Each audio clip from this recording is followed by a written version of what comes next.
Fala galera do Vascão, Sérgio Português na área, você já sabe, derrubou na área, pênalti. Galera, estamos de volta aí, eu e meu compadre Juninho, pra gente estar aí tratando desse jogo importante aí, Vasco e Corinthians, Corinthians e Vasco, jogo pela terceira rodada aí do retorno do Campeonato Brasileiro. Mas antes da gente estar falando desse jogo, vamos falar aqui a respeito do começo do final de semana aí, que muito bom pro Vasco. Tivemos a notícia aí da reunião que vai estar fazendo as tratativas da reforma de São Januário, as contratações aí do Fred Higuaín e também do Felipe Ferreira, que vão estar vindo aí, já estão inscritos para estar reforçando o nosso time, e a saída do Vinícius Araújo, que vai para o emprestado ao Avaí, e o contrato como termina em dezembro e não retornará mais. Boa viagem aí, bons ares para o Vinícius Araújo no Avaí.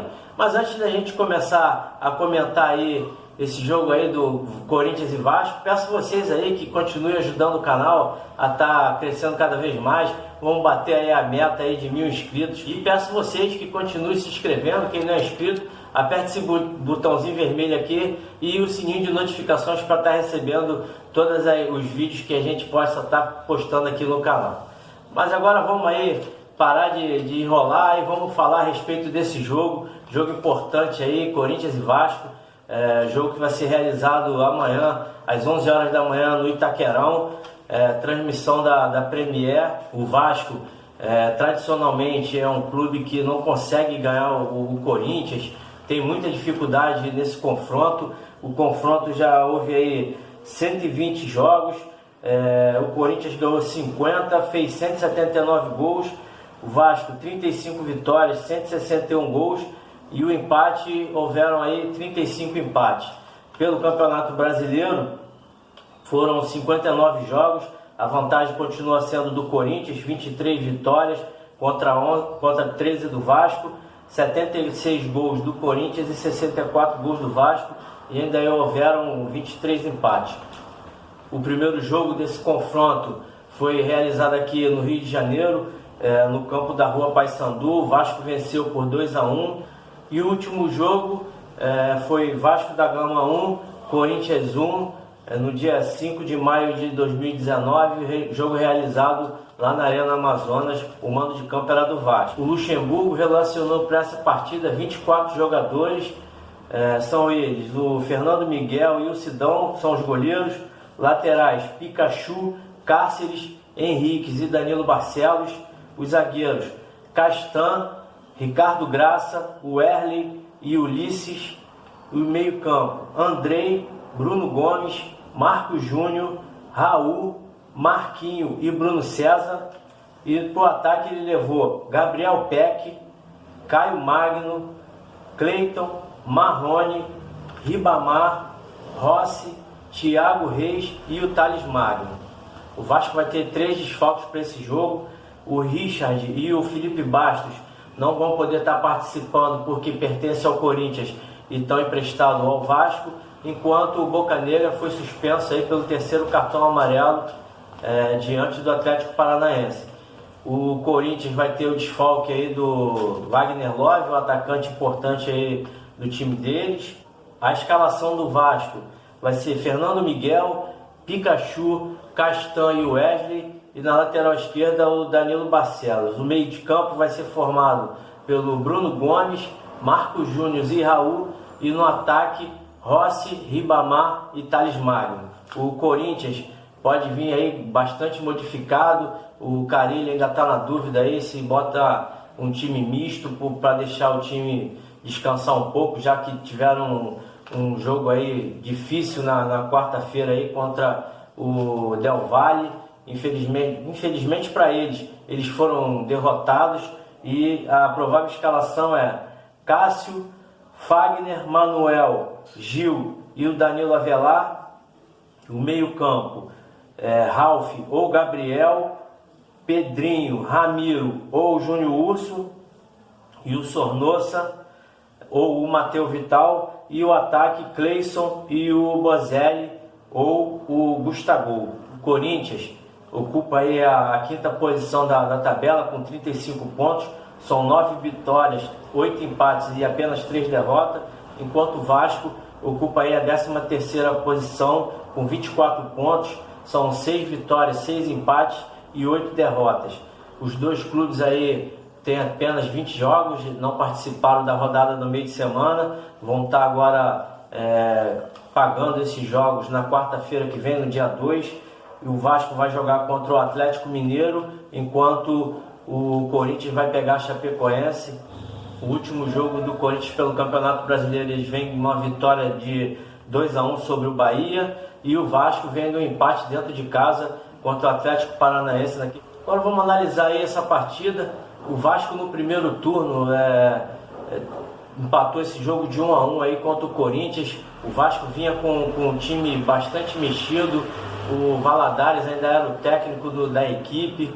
O Vasco até o primeiro tempo jogou muito bem, eu fiz essa análise no primeiro turno do campeonato. O Vasco jogou bem aí os 15 primeiros minutos, acabou tomando o gol do Matheus Vital, que na minha opinião o Raul e o Vink deram mole ali na marcação pro Vital, e o Vital acabou fazendo um bonito gol. O Vasco tinha uma deficiência na parte física, cansava muito, mas logo depois aí o Maxi Lopes fez mais um gol de pênalti aí, empatando o jogo. No segundo tempo o Vasco foi totalmente dominado, porque como eu disse, a preparação física do Vasco era muito ruim. Infelizmente a escrita aí, o Vasco não ganha do Corinthians desde 2010, são 9 anos aí sem ganhar o Corinthians. Só que agora, na minha opinião, a história é diferente. O Vasco, depois que veio o comando do Luxemburgo e também da preparação física aí com o Antônio Melo, o Vasco pegou um padrão de jogo muito bom aí na sequência dos jogos. O Antônio Melo vem trabalhando bastante a parte física. O Vasco agora é um time que mantém um padrão, joga os dois tempos aí com uma intensidade aí de razoável para boa, mas é um time que já tem aquele padrão de jogo, marca bem na frente, tem um jogo reativo, aproveita bastante os espaços do adversário. Lembra aí da mudança do Vasco do primeiro turno para o segundo, é o Raul, jogador que foi totalmente transformado aí pelo Luxemburgo, agora corre o campo todo, é um dos melhores jogadores que o Vasco tem no momento. Naquele jogo do primeiro turno, um jogador também que tinha bastante movimentação era o Rossi. Rossi, infelizmente, não vem atravessando também uma boa fase depois da operação aí que ele teve da apendicite. Parece que anteciparam aí a volta do jogador, né? E o Rossi parece estar um pouco fora de forma. Tomara que essa semana que o Vasco ficou parado aí possa ter ajudado ele a estar recuperando um pouco mais o condicionamento físico, que é importante. No primeiro turno aí foi bastante importante, foi um jogador que atazanou ali a zaga do Corinthians, e o Vasco necessita muito desse empenho do Rossi, jogador que parte para dentro e está ali sempre criando boas jogadas pelo lado direito. O Ribamar no jogo passado, infelizmente, não marcou, mas deu trabalho também na zaga do Atlético Paranaense, e também será importante para estar ali brigando com o Gil e o Emanuel, que são dois zagueiros fortes ali, brigadores, e a gente vai necessitar bastante aí do empenho ali do Ribamar ali no ataque. Esperamos aí que o Thales Magno, jogador que tivemos aí também uma boa notícia, ele vai ter mais 2 jogos aí para estar ajudando o Vasco antes de se apresentar à seleção sub-17, só será apresentado no dia 14, então o Vasco vai poder estar contando com esse jogador aí. O Vasco vai ter aí essas 2 modificações no time. O Bruno Gomes, um garoto da base aí, talentoso, jogador que está pedindo passagem, pode estar aí sentindo um pouco o jogo, que é um jogo pesado aí, o Corinthians. O Richard, que é o titular absoluto aí do time, vai fazer falta, mas Luxemburgo aí botou fé no garoto. Erle na zaga, é difícil estar falando do Erle aqui, já que a maioria dos torcedores pedem aí a saída do Erle, queriam que o Ricardo Graça jogasse, né, nesse jogo, mas o Luxemburgo não gosta de estar improvisando ali os 2 zagueiros esquerdos. O Erle, quando jogou ao lado do Leandro Castan, fizeram até boas partidas, tomaram poucos gols. No campeonato passado, aí, quando eles encaixaram, o Vasco, foi quando o Vasco começou a subir na tabela, já que o Corinthians vem de uma derrota aí humilhante para o Del Valle. Foi eliminado na Copa Sul-Americana. O Carille vem passando uma pressão aí, estão pedindo a cabeça do Carille.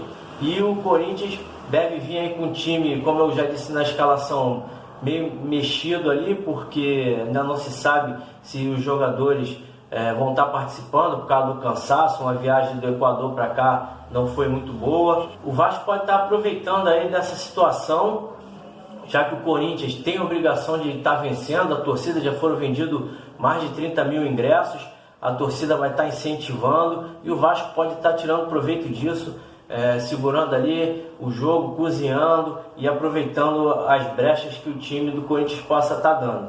A torcida, eu creio que se passar aí uns 15, 20 minutos não tiver ganhando do Vasco, vão começar a pressionar e aí é a hora do Vasco usar a sua experiência e tá abrindo para cá aí, que se fizer um golzinho ainda no primeiro tempo, com certeza o Vasco vai trazer essa vitória, uma vitória importante, já que o Vasco deixou escapar aí a vitória contra o Atlético Paranaense em São Januário. Mais uma vez nós fomos prejudicados aí pelo VAR, uma marcação num pênalti aí em cima do Castan, absurda, que ele não deram. E agora temos aí a obrigação de estar buscando o resultado melhor fora de casa. Eu creio que o Vasco tem totais condições de estar trazendo esse resultado. Corinthians, apesar de estar aí na quinta colocação, não é um time bicho-papão. O Vasco tem dificuldades, tradicionalmente tem dificuldade de estar ganhando do Corinthians, mesmo quando o Vasco, nos seus aulos tempos aí, aqueles timaços que o Vasco tinha, o Vasco não tinha muita facilidade contra o Corinthians. Já perdemos o Campeonato Mundial, já fomos eliminados aí da Libertadores, da Copa do Brasil. Infelizmente o Vasco tem essa pedra no sapato que é o Corinthians, mas não há tabu que não possa ser quebrado, e quem sabe aí hoje, amanhã a gente possa estar quebrando esse tabu de 9 anos aí e buscando uma vitória importante, que seria muito bom para a classificação do Vasco. Era o que eu tinha para falar aí desse jogão entre Corinthians e Vasco. Esperamos aí que o Vasco traga essa vitória para a gente ganhando voos maiores aí, quem sabe uma Libertadores da América, já que os times da frente também não estão se disparando na frente. O Vasco de degrau em degrau vai subindo, mesmo com o empate na última rodada aí. O Vasco ficou ali na 13ª posição, perdeu uma posiçãozinha, mas temos um jogo a menos. E quem sabe aí trazendo essa vitória e ganhando do Atlético Mineiro, que também é um clube que atravessa uma má fase, a gente já não chega ali na 9ª ou na 10ª colocação ali, e já vamos começar a ver o campeonato com outros olhos, olhando mais para cima. Valeu? Um grande abraço a todos, saudações vascaína.